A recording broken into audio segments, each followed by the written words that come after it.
In the previous video, we looked at judgments and what can make a mind busy. This is a follow-on video where we're going to start to look at the resistance to certain judgments that we make. The video has been brought to you by Sligo Leader Partnership under the SciCap programme, and my name's John Graham.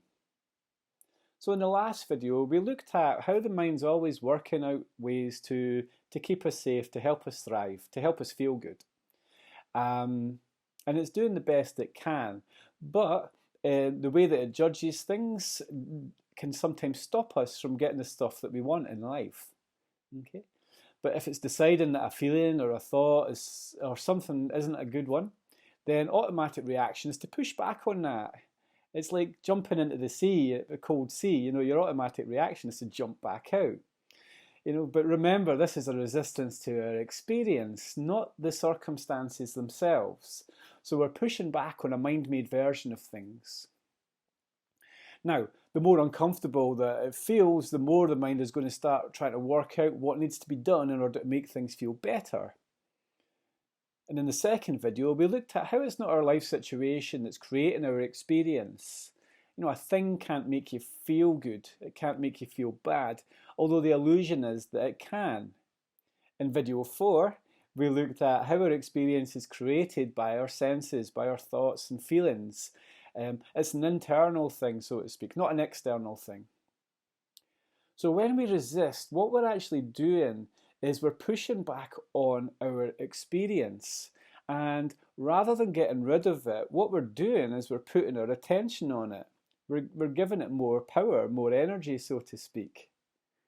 So for example, if I ask you to think of a dolphin, and think of a dolphin wearing a top hat. Okay, have you got that image in your head? Now try really hard not to think of a dolphin wearing a top hat. Go try really, really hard to push out that image of the dolphin out of your mind. And certainly don't be thinking about its top hat. Go on, try really hard. Do not think about a dolphin and do not think about the top hat that it's wearing. Your well-being depends on this. I'm only joking, it doesn't. But what happens? When we try not to think about something, it sticks around. It gets really difficult as well when we're pushing back on experience. And how many times have you done this where you tried not to think a certain thought or not to feel a certain feeling? The more that you resist it, the more that it sticks around. The more that we push back on our experience, the more chance there is of it just being there and even getting to the overwhelming stage. And this is exactly the same with feelings. Have you ever got in an argument with somebody and got really angry and then tried to not feel angry? The more you try not to feel angry, the more the mind's going to get busy, thinking about, all the stuff that's gone on and all the stuff that could happen. And, it's just going to stick around until you stop engaging with that thought. So a feeling is just a biological response to whatever sensory data is being received, which we've already discussed. But what we tend to do with that sensory data to try and make sense of it is we will label it. So for example, you might wake up in the morning and you feel a little bit of a tightness in your chest, or you might feel a little bit of a lack of energy. So the label that you might give it is, I'm feeling stressed. And then what's going to happen is we're going to start thinking, well, why am I feeling this way? Because we're always looking for something to blame and something to link it to. So, for example, I'm feeling stressed because I don't think Mary likes me. We had an argument yesterday. And then the mind's going to start kicking into action, trying to think of all the things that we can do to try and make this experience better. Whether that's avoidance, whether that's communicating more effectively, whether that's retaliation, whether it's being even nicer, whatever. The mind gets really active. Even though all that's happened is you've noticed a feeling, you've stuck a label to it, and then you've stuck a story to it. Now, I'm not saying that Mary hasn't done something wrong the day before, but what I am saying is that you sitting and resisting that experience which you're creating in that moment isn't going to help with any conversation or any situation you're going to have with Mary later on. So as I say, resistance to the experience isn't going to help you deal with the situation, it's just making it more emotive and harder to think straight. Pushing back on experience because we're moving into fight or flight is going to produce even more stress chemicals in the body, and as explained in video 4, it could deplete your energy and have a knock-on effect with various aspects of your health. And as we've explained in previous videos as well, if you just see your thoughts and feelings for what they are, okay, they're going to move themselves.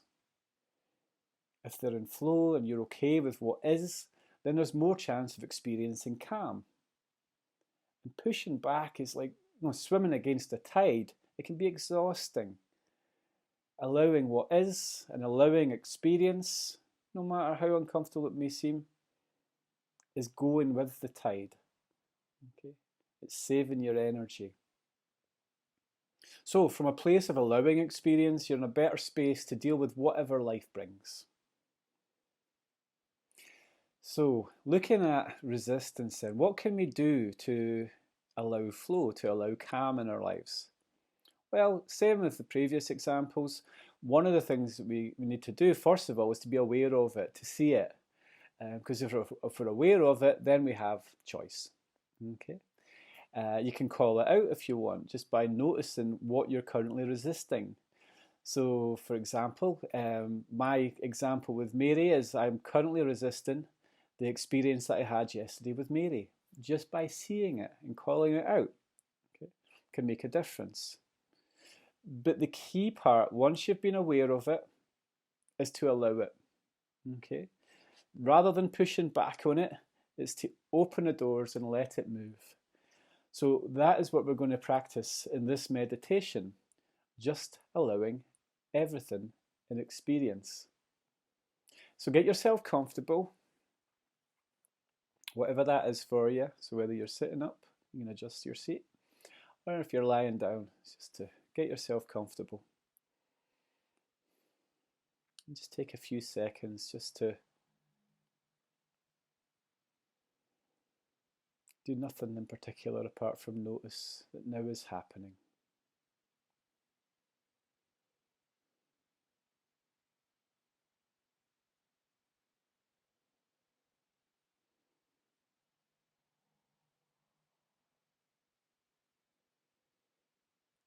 And in your own time, you can bring your attention to your breath. And let's just go for the air passing over mouth and nostrils here. So we're not trying to change anything, alter it, and just gently noticing.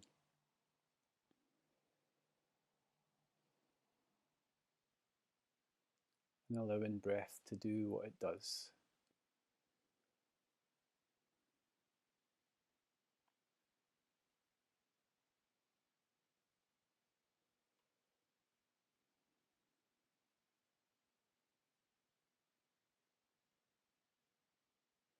Noticing the rise and fall as your breath moves in and out.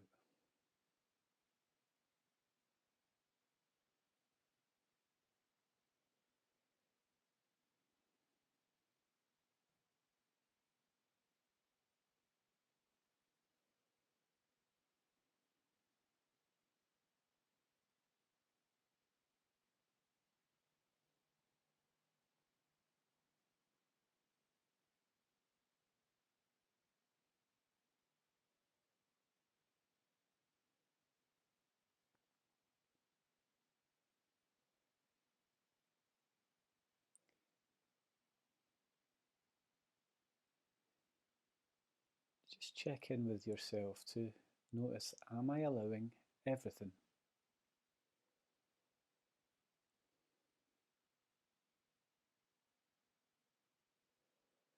And your mind might start getting active now,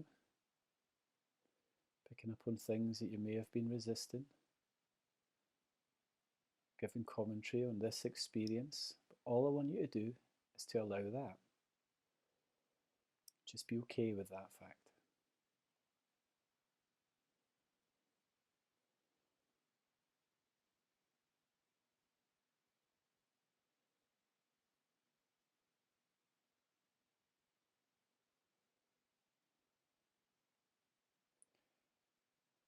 whatever pops up in your awareness, just to allow that.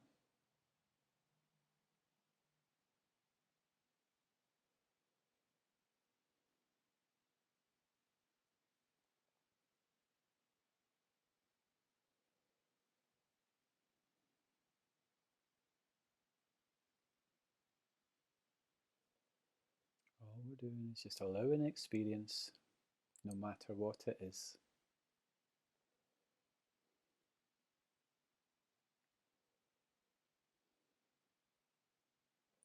And you can just check in with your body as well, going from head down to toe.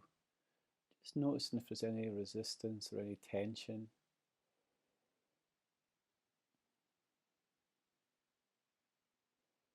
Any pain anywhere. And again, rather than doing anything about it, just being okay with that, just allowing it.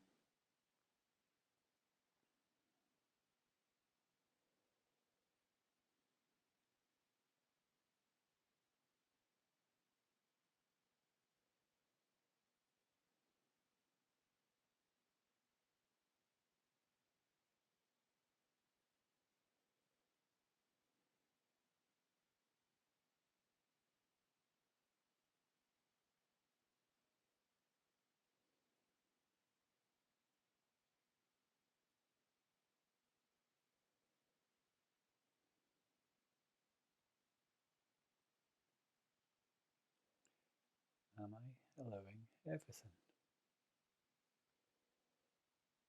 And whatever comes up, just allow that.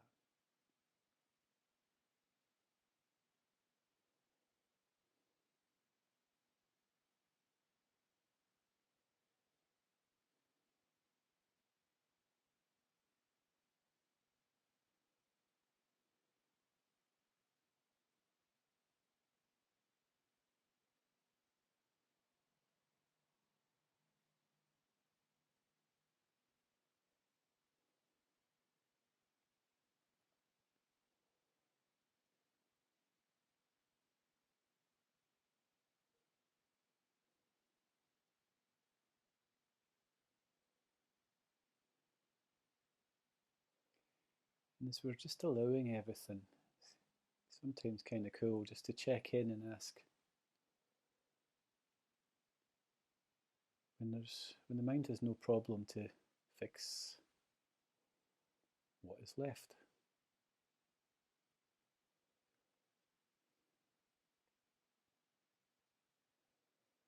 And again, just allow whatever answer pops up. It's not important.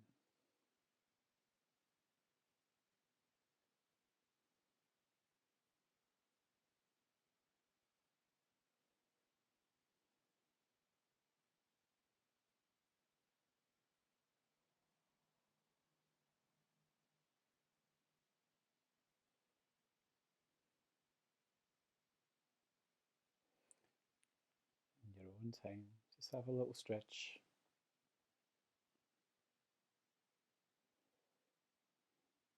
And notice how you feel.